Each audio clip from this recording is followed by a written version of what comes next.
Bonjour à vous, chers et choisis de Jésus.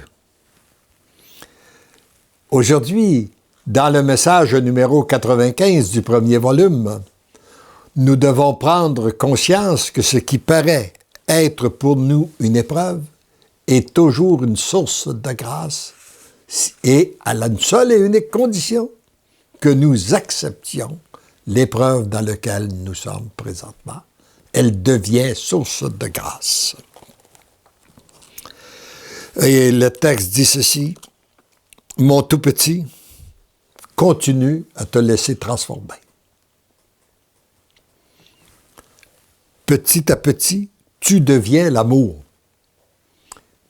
Le Seigneur veut tous nous transformer pour que nous devenions des êtres d'amour.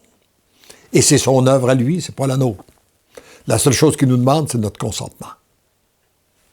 Quand je regarde, avec le recul du temps, tout ce qu'il fait à travers la mission des choisis de Jésus, je n'ai qu'un seul mérite, lui avoir donné mon oui. Tout le reste, c'est lui qui le fait. Et ça se continue comme ça. Et c'est la même chose pour chacun de vous. Donner notre oui, c'est le premier geste qu'on a posé, c'est le seul mérite qu'on a. La balance, la transformation de notre être, c'est lui qui va la faire. En devenant l'amour, tu obtiens un nouveau regard sur ce que tu vis, sur ce qui se vit autour de toi et ce dont tu es témoin. Un regard différent. Apprendre à regarder Dieu agir au lieu d'avoir les yeux sur le malin. Et ça produit tout un grand changement. Nous avons des rencontres régulières hebdomadaires pour partager les merveilles de Dieu. Et à chaque fois qu'on partage les merveilles de Dieu, on repart plus rempli de son amour. Mais expérimentez. La différence entre retrouvez-vous avec des gens avec qui ils ont la même foi que vous, partagez les merveilles de Dieu. Ne permettez pas de partager les choses mauvaises qui se passent dans le monde. Juste partagez les merveilles. Et regardez comment vous vous sentez après.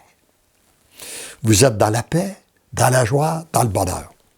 Retrouvez-vous avec des gens qui n'ont pas la foi et partagez ce qui va mal dans le monde, ce qu'on publicise souvent, tout l'agir du malin. Et regardez comment vous ressentez après. Vous êtes angoissé, vous êtes triste, vous êtes malheureux. Alors, en donnant notre oui, il veut nous apprendre à avoir un autre regard.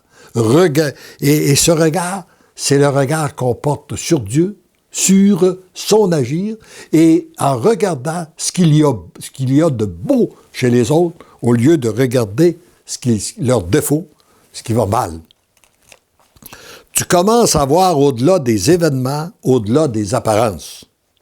Ce qui paraît être une épreuve est toujours source de grâce et de bénédiction pour celui qui l'accueille. Accepte de la vivre en la remettant totalement entre les mains du Père. En relisant ce texte-là, ça me rappelle ce qu'il m'a confirmé lors d'un premier périple en Europe, en 2001. Après avoir donné ma conférence, un soir, à la fin, il y a une dame qui vient me voir et elle me dit « Priez pour moi parce que je souffre, je souffre, je souffre. » Et elle ajoute « Ça fait 6 ans et demi que mon mari est mort. Depuis ce temps-là, elle me donne une série de malheurs et en finissant en disant « Maintenant, ce sont mes enfants qui ne veulent plus me voir. » Moi, j'aime à utiliser le mot « accueillir » dans la souffrance. Pour moi, c'est plus fort qu'accepter.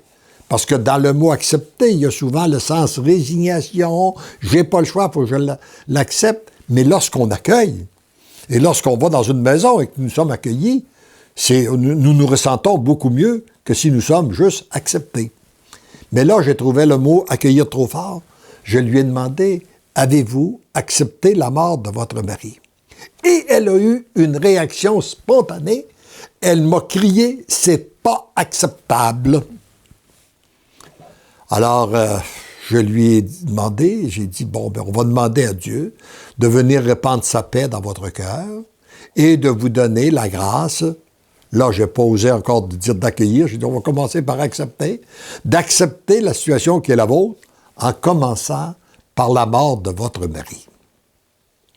Et 2 soirs plus tard, après avoir donné une autre conférence dans un autre groupe, il y avait dans le groupe une dame qui ressortait à travers les autres. Tellement elle était rayonnante de l'amour de Dieu, elle était joyeuse, elle ressentait une très grande paix. Et à la fin de la conférence, elle vient me dire, « Je veux vous dire que ce que vous enseignez, je le vis. Ça fait 6 mois que mon mari est mort. Et nous étions, il est encore jeune, au début de la soixantaine, nous étions très près l'un de l'autre, mais lorsque c'est arrivé, j'ai dit au Seigneur, « Seigneur, je veux te remercier pour toutes les années de bonheur que tu m'as données avec mon mari. Oh, j'aurais aimé qu'elle se continue. Toi, tu en as décidé autrement, que ta volonté soit faite. » Et là, elle me dit, depuis ce temps, je suis envahi d'une paix que je ne comprends pas et j'ai même une joie qui m'inquiète parce que j'ai peur que les gens, me voyant vivre, pensent que je suis heureuse que mon mari soit mort. Voyez-vous, la même souffrance non accueillie est encore plus présente 6 ans et demi après. Accueillie, elle devient source de grâce immédiatement. Alors, et je reprends cette phrase qui est dit là, ici, « Ce qui paraît être une épreuve est toujours source de grâce et de bénédiction pour celui ou celle qui l'accueille. Accepte de la vivre en la remettant totalement entre les mains du Père. Heureux es-tu de recevoir ces lumières. Laisse-toi transformer, tu deviens l'amour. Tendrement, je t'aime. » Et je reprends cette dernière phrase, et c'est à vous qu'il dit. Heureux es-tu de recevoir les lumières qui viennent de Dieu. Laisse-toi transformer, tu deviens un être d'amour. Tendrement, il t'aime. Dieu t'aime. Amen.